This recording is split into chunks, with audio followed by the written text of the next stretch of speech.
This is the STV News. Good evening. A 75-year-old man has appeared in court charged with the murder of a dog walker in Highland Perthshire. Brian Lowe was found dead on a remote path in the Patilly area of Aberfeldy on the 17th of February. David Campbell is accused of assaulting Mr Lowe and shooting him on the head and body with a shotgun the previous day. He's also been charged with concealing a shotgun in an unknown place.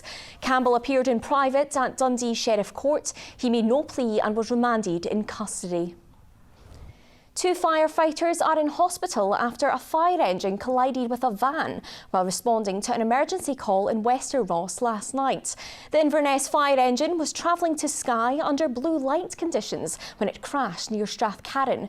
4 firefighters were taken to Raigmore Hospital. 2 were discharged after treatments.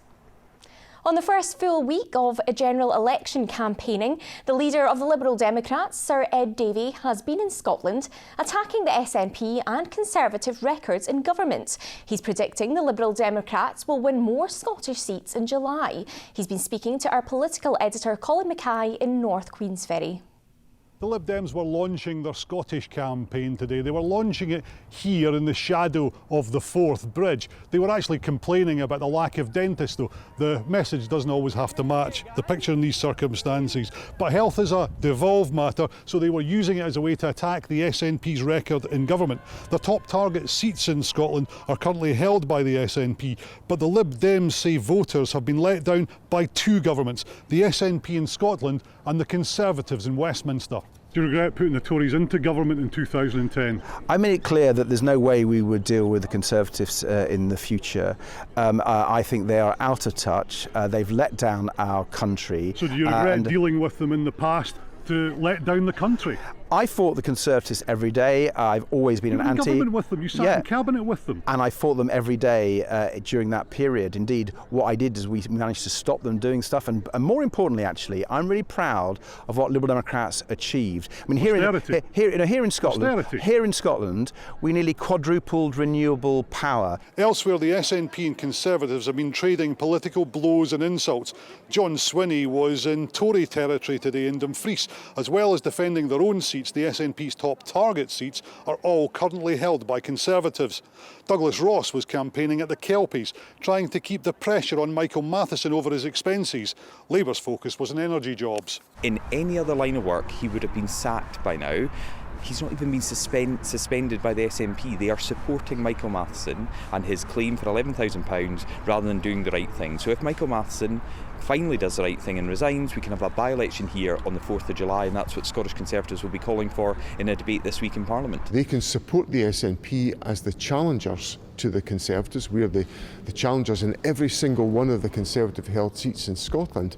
And by voting SNP, we can remove the Conservative MPs that have done so much damage to Scotland as we remove the Conservative government. We are not going to make the same mistake that Margaret Thatcher made with the mining industry when she decimated communities and some people never went on to work again. Instead, our plan is GB Energy, headquartered here in Scotland, delivering 53,000 jobs, and a warm homes plan that creates another 16,000 jobs. Anas Sarwar has also clarified questions today about whether his family company pays the real living wage. Yesterday, he seemed unsure and didn't think that they did for all staff. Today, USDA, the Shop Workers Union, has clarified that they do. Tomorrow you can expect to see more of that election argy-bargy between the Conservatives and the SNP when Douglas Ross launches his campaign in John Swinney's political backyard of Perthshire. Colin Mackay reporting there. Now, the UK government will have just 100 days to save 100,000 jobs in the North Sea. That's according to a new report from Aberdeen and Grampian Chamber of Commerce.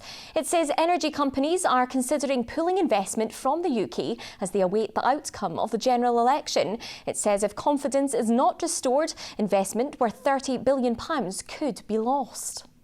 The windfall tax needs to recognise that companies need to make an adequate return on investment because capital goes to where the returns are best, and that means the North Sea's got to remain competitive. Now, the current proposals, that doesn't look like that's going to be the case, so you need to take that into account. And now it's time for a look at the weather with Sean. A dry start to the day. will become increasingly splashy.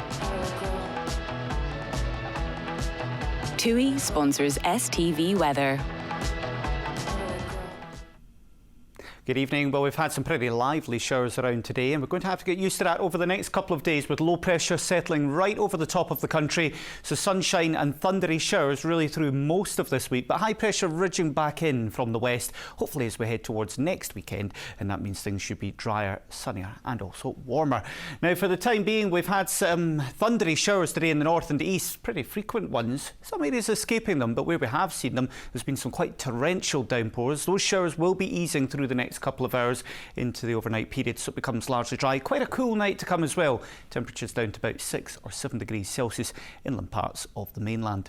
So tomorrow, once again, we'll see those showers bubbling up across northern parts. Some sunny spells around here. We've got rain moving into the south and southwest, so across lights of Dumfries and Galway, Ayrshire, Argyll and Glasgow. Also here turning increasingly wet through the day, and then by the afternoon some of that showery rain reaching the likes of Fife.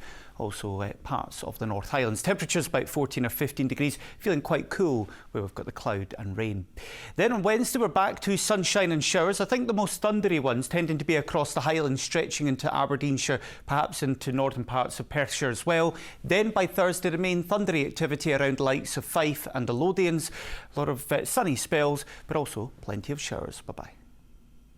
TUI sponsors STV Weather.